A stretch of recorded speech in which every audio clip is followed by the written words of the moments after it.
Good morning, everyone, or good afternoon, or good evening. Honestly, wherever and whatever you're doing right now, I hope that you're having a nice time. Welcome back to Workflows Espressos. I'm your host, Meaghan Myers, and it's been a while since we've chatted, just the two of us. So I feel excited about that. I have been so amazed at the conversations that I've had so far this new season on the podcast, and it's been so enlightening and interesting and fun being able to interview such incredible women in the industry. And I'm so excited for who else that I'm interviewing throughout the rest of the season. But I'm also excited to just kind of take a second and chat directly with you. I am over halfway through my pregnancy, which is insane to think about. Also, if you're watching this, the camera quality is poor. One, because I'm doing it and I have no idea how to get good angles or good camera quality. And two, because I'm in my New York City apartment and it's the size of a shoebox. So my husband and I are spending the entire Jackson Hole off season in New York, and we've been here for a couple of weeks already and have been like eating our way through the entire city. It's a pregnant woman's dream. But I gotta tell you, the walking, it is very different when you're almost 6 months pregnant compared to when you're not, and lots of pounds lighter and not carrying a baby that's sitting on your sciatic nerve. So I've been holding down the crew, being my husband and I. And we've had to walk really slowly, unfortunately for him, but he's been a trooper and great about it. So today I was in the shower this morning and I was thinking about this week's episode, and I was actually going to do an episode fully on business development. So when I was thinking about this week's episode this morning, I was originally going to do the episode on business development and all of my favorite business development tricks and tips, which we will be doing in a later episode. But what I thought was more pertinent, because I just got back from Burma Foundations last week, which is amazing, and I'm headed to Favor tomorrow in the Panhandle, Florida, which is where I'm originally from. So I'm so excited to kind of be back in my hometown. But Burma Foundations, we actually did this roundtable, and I was facilitating this discussion, which was really, really interesting. And we were talking about our favorite business books, which is funny because I was just talking to Ashley Ching about my favorite business book the day prior. And so what I would love to do is give a quick roundup of my favorite lessons I've learned from my favorite business books. And they're not all hospitality focused, but they are all pertinent to what we do every single day. And if you get a second, if you haven't read these books, I highly recommend all of them. And if you have, plus others, I'd love to know your favorite business books. So let's get into it. Also, I was saying that my favorite business book of all time is Good to Great by Jim Collins. And I think that is true, but I don't know. I love these others too. So I want to talk first about Good to Great because it is just a fantastic, fantastic, fantastic book. So this book was actually read by the entire leadership team at 360 Blue. Oh my gosh, I don't know, years and years and years ago. It's been a long time. And like my first leadership meeting ever, which I think was maybe 2016. And I just remember reading this book, and I had just become a leader in the company and was really young and super green. And it changed a lot of the ways that I view leadership and business in general. So my favorite takeaways, and I've like made a bunch of notes for myself so I stay on track. Okay. So Jim Collins is huge on what he calls level 5 leaders and level 5 leadership. So level 5 leaders are leaders that are ambitious for the company and not for themselves. So they are humble and quiet, and they're more than anything really focused on long-term success versus just like short-term wins. And he literally says, like, it is about level 5 leaders blend personal humility with professional will. So they're not the loudest people in the room, but they have the deepest conviction. And it's corny to say this, but like level 5 leaders genuinely put like there is no I in team mentality into everything they do, which I think is so important, especially in this business that we're in, which is super, super exhausting and requires like massive amounts of teamwork.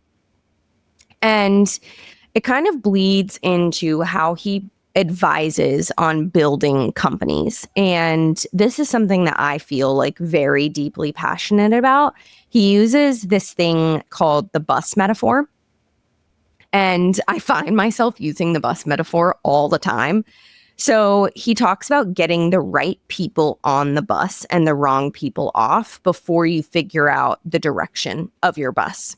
And I think this is so, so, so good. So when I think about my personal experience at 360 Blue, the only reason I took that job was because I heard that it was a fun place to work. Like literally the only reason. Didn't care what industry it was in. Didn't care what they were doing every single day. I was like, this is a really fun place to work. And I've heard that there is an incredible company culture. And so many people chose that company then because of the culture. And when I started and I realized the vision of the company and the core values and what our goals were as a company and how we wanted to change the vacation rental industry, then I became passionate about what we were doing. But first I was passionate about like fitting in and who we were and being a part of this really incredible culture. And I'd be curious to know what Jason, Jeremy, and Ashley would say about this now, 10 years later. Like, I think that that is one of the reasons that we were as successful as we were, because we put people first above everything. And we wanted to have this incredibly badass, cohesive team and culture and be known for the fact that we treated our employees really well. So the employees treated the company really, really well. And it ultimately led us to be this like insanely strong team that could go after any goal. And one thing that I thought was so incredible about 360 is we would pick the people first and then decide like where they would fit. So we might be interviewing someone for a property management position and we realized that they'd be better in the concierge department. And so we would tell them that and we would put them in the concierge department. And I think that this idea of picking people for the culture, like picking the right people first to get on the bus and then placing them in the seats and then saying, okay, this is the direction the bus is going to go, is how you win in business. And I love the best bus metaphor. I think I probably use it more than anything else. So that is like, I just love it. I just love it. Okay. The Hedgehog Concept. Obviously, when you think of Good Great, if you've read it, or even if you haven't read it, you're probably like, is this the book that talks about the hedgehog thing? So I have talked a lot about this, like, and maybe it comes from reading Ride of a Lifetime by Bob Iger, which I'm going to get into as well. The importance of being very, very focused on like your one thing as a company. I think that when you have so many different goals, it gets very confusing for the team. And I think the way that I've described this on previous episodes is like that you're in a rowboat. And if the team doesn't know what direction or what you're rowing toward, it can be super confusing. And like people are like, I don't want to pick up my oar. I don't even know where we're going. And then other people are rowing to the left. Other people are rowing to the right. So this hedgehog concept is the idea that you in business should go after the intersection of three things. And that is your strategic sweet spot. So the first thing is, what are you deeply passionate about? Second is, what can you be the best at? And third, what drives your economic engine? So if you're deeply passionate about something and you're the absolute best at it, but you can't make any money doing it, then like, don't go out and do that. Or if you have something that can make you really profitable and you are the best at it, but you're not passionate about it, your team's not passionate about it at all, like you probably shouldn't do that either. Like great companies find the intersection between these three questions. What are you deeply passionate about? What can you be the best at? And what drives your economic engine? And they go out and they get that. And I think one thing that I have found being a leader is I have been most successful, and I can find myself, because I do have some of that like entrepreneurial mindset where I want to like do 15 things at once.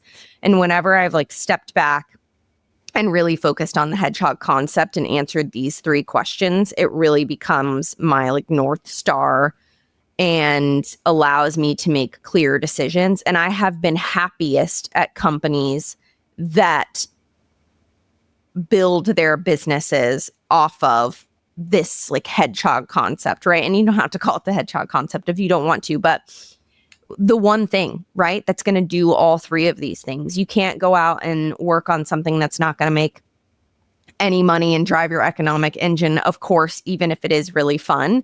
That's more of a passion project, right? But it's not a for-profit business that's going to support employees. You can't go out and work on something that you aren't the best at, that there's just too much competition that's probably not going to make money because of that, right? Like and same thing on the other side. Like you can't go out and work on something that's going to make an incredible amount of money that is going to make everyone super unhappy, including yourself. And so I think finding the intersection is so important. And I just like, I love it. I love it so much. The Hedgehog Concept is incredible. If you don't have time to read Good to Great, at least dive into the Hedgehog Concept. And if you are leading a team or leading a company, or if you're a part of a team, I encourage you to either talk to your leader about it or build one yourself if you're running a company. Okay. So last thing I want to talk about on Good to Great, and then I've realized that I've used so much of this episode on just Good to Great, is confronting the brutal facts. Jim Collins is so good. So he talks about how great leaders acknowledge harsh realities while maintaining belief in a better outcome. So I think this is so important just in the lesson on pivoting in general. Like, realizing when something isn't working and then saying, hey, I was wrong on this, let's move into another direction, is an incredible quality of a great leader, and something that I struggled personally with for a long time before I realized that people on your team would rather you just admit when you're wrong and then move on and pivot. I'm a huge fan of pivoting. I literally talk about it in every single episode. I think that there are lots of times when you can lead a ship in a direction and you realize like, hey, this probably isn't the right direction, and providing context for those decisions and then moving in a direction that does make sense for the team is so important. And I think that is part of confronting the brutal facts, and you have to be willing to look in the mirror and be honest with yourself and take constructive feedback, which oftentimes is a brutal fact. So if you are like me and you struggle sometimes with hard conversations and the idea of receiving constructive feedback feels a little scary to you, I encourage you to keep an open mind, be humble, and confront the brutal facts. I'm saying I encourage you. Really, it's Jim Collins, okay? And he's significantly smarter than I am. Okay, so if you've had a longer than 5-minute conversation with me, I love Bob Iger, who is the current CEO of Disney. I just love him. I don't know. I've read his book, Ride of a Lifetime, probably 7 times.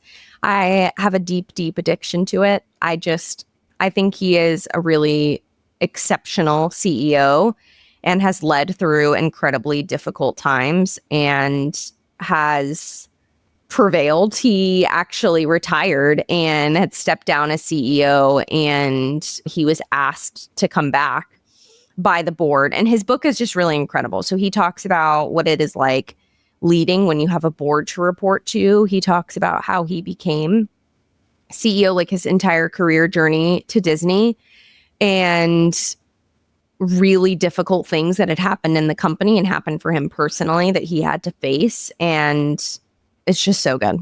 Okay.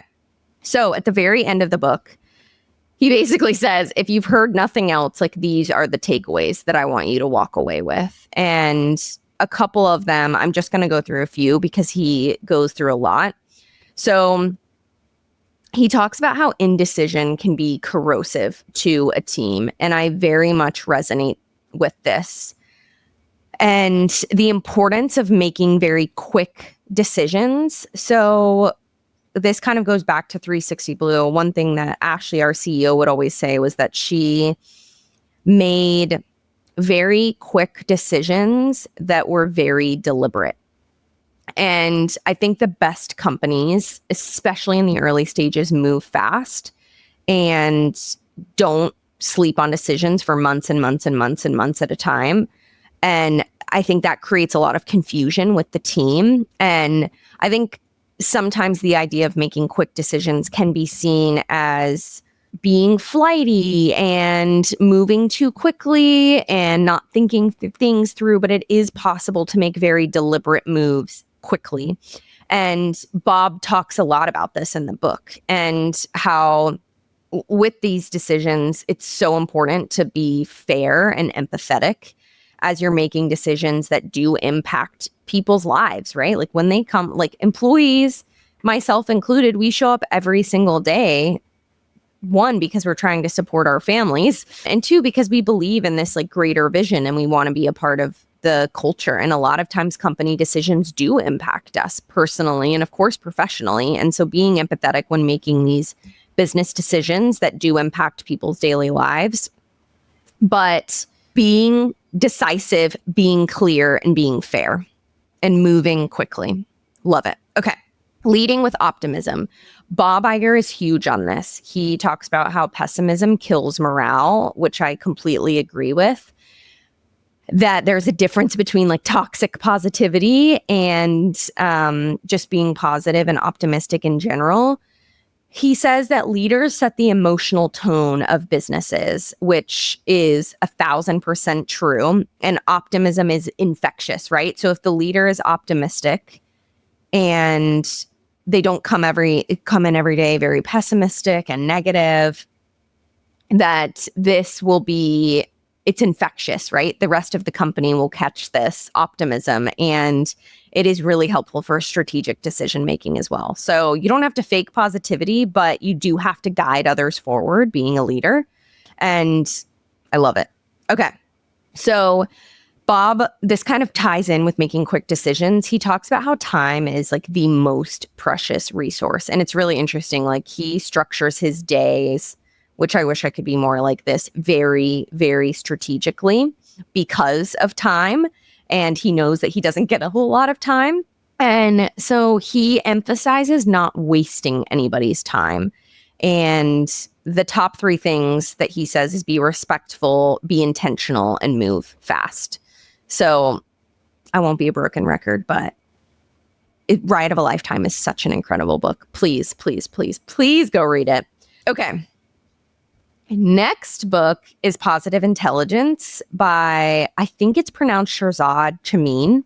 It's so good. So actually, Jason Sprinkle sent me this book maybe a year ago, and key takeaways. So Shirzad talks a lot about saboteurs in business. So everybody has mental saboteurs, and there are 4 of them. Well, I guess I'm going to go into 4 main ones. There's a lot more, but the first one is your judge, which is your inner critic. So he finds flaws in yourself, in others, in the world. And then there's the controller who needs to control every single outcome. The pleaser, I definitely have this, which puts others first to earn approval. He talks about the hyperachiever, and then there's the avoider, the victim, which is really good. So saboteurs, this is funny because this is actually like what we talk about in my personal therapy, which is like internal family systems. And they're called firefighters and not saboteurs, but it's all kind of the same thing. So basically these are strategies that your mind has created that are meant to serve you, but actually limit you. And they come out in business too. And so Shirzad talks a lot about mental fitness and how the idea is to shift from the saboteurs to your quote unquote sage brain. And so your saboteur brain reacts in fear, right? And you have all of these things that are meant to protect you, like your judge or your hyperachiever or your victim controller, while your sage brain is calm and curious and creative and compassionate. And it's really interesting. There is like a test you can go online and take that will tell you what your saboteurs are.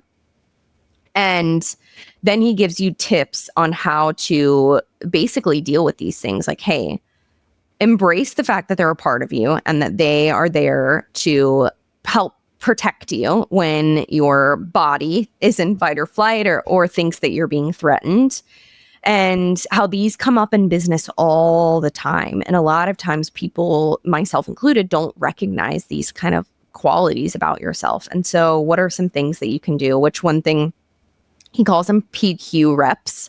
So they're like mindfulness techniques to quiet the saboteur and like recenter and get yourself into your sage brain. It sounds kind of woo, but it's so, so, so good. And it really taught me a lot about myself and like these kind of undesirable things that I tend to do when I am anxious and in my head a little bit too much. Love it. Okay, positive intelligence, Shirzad. Let's all get into our sage brain, right? Empathetic, curiosity, we're innovative, all right? We're making decisive action. These are our core powers, okay? On to the next one. Okay, listen, Brené Brown. I couldn't love her more. So she wrote Dare to Lead, which is just an incredible book all around. And one thing that I've said a million times, so I'm not going to it too much, is the idea that being clear is being kind and being unclear is being unkind.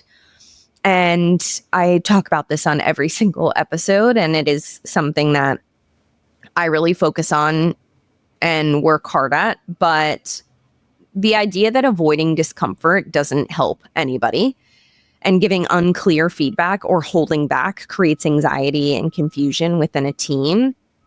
And so just in general, like in tough conversations with employees or clients or your leaders, anyone, that being clear is to be kind. And I think it can be confusing when you are like me and you are a people pleaser, and the idea of being clear seems like you're being mean, and that's just not true.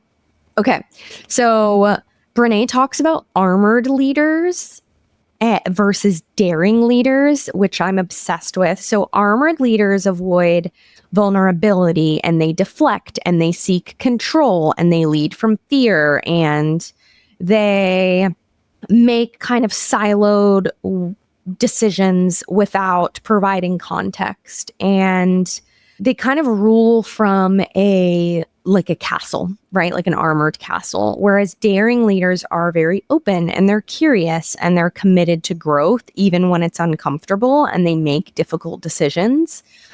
And I love this idea. And, Brene is very similar to Shirzad and positive intelligence, where she kind of talks through like, look, none of these things are like due to like being a bad person. It's just a lot of times when you learn these leadership techniques from the very beginning and you are armored or you do have a lot of saboteurs, it can impact you unless you're willing to kind of look in the mirror and change the way that you're leading and be focused on like always being better, which I think goes for even when you're not leading teams, of course. So armored leaders versus daring leaders, so interesting. She also talks about how vulnerability is a courage and not a weakness. If you know Brene, she is big into vulnerability. So vulnerability looks like telling the truth, looks like admitting the things that you don't know, asking for help, being the first to say, I'm sorry. These are all leadership strength moves, right? Like asking people for advice if you need help, admitting when you were wrong, and going back to pivoting. And I love the idea. Brene does a TED Talk actually on vulnerability that is the best TED Talk I've ever seen. So this book, I actually listened to it and I didn't read it during COVID, and it was really, really helpful. And it impacted the way that I led the colleagues that I was working with. So Dare to Lead, Brene, read it. It's incredible. Okay. Last one, Delivering Happiness. So freaking good. It's by Tony the Zappos guy. It's incredible. I think so many of us in the industry have read it. Okay. I know I'm getting deep into the weeds here with these books, so I'll wrap it up. Tony is huge on culture, company culture being everything. And I am personally extremely, extremely passionate about this. Zappos proved that happy employees lead to happy customers. If your employees are happy at work, they treat your clients better. It is a fact, right? People who wake up and want to go to work every day because they enjoy working for you and working in this company culture, work harder and they're happier and you retain them longer. Culture is the number one priority at Zappos. It's such a cool concept and something that Jeremy Sprinkle actually back at 360, a lot of these kind of concepts came from my first job ever, which was really cool. He talked about raving fans, and I've done a previous episode on this, making employees raving fans of what you're building because they trust you and they feel included, and the company culture is the priority. And I love it. Okay. Zappos actually also got very famous on wowing through service. So they didn't use traditional marketing. Granted, this is a while ago. They delighted customers with overnight shipping upgrades and full returns with no questions asked. And they made these decisions that would sacrifice tiny profits in order to drive service and have people return again and again and again. And it actually led to more profit at the end of the day. And Tony talks a lot about how profits follow purpose, is how he words it. So focus on meaning and customer joy actually led to more financial success and not less. And it was such an interesting, a lot of what Zappos was built on. They had 10 core values. So a couple of them are pursue growth and learning and be humble and build open and honest relationship. And they used all of these core values to hire, fire, and make every single business decision. And through these core values, it ultimately led to and finding their purpose as a company led to this really profitable growth engine. So the honorable mention that I want to say is Shoe Dog, which I love. I love all of Nike's core values so much. Okay. Let me know if you've read these books, what your thoughts are. I'd love to do another episode. I'm always mostly listening to business books in the car, mostly on leadership, as you can probably tell. So I will make sure to give recaps as I complete the next books that I read. And I'd love to hear books you're loving, what your thoughts are if you've read these, what your takeaways are. There are so many takeaways in each of these books that I definitely did not hit on. These are just my absolute favorites. Thank you guys so much for listening. I can't wait for next week. We have very fun guests, multiple on, and I will see you then. Bye.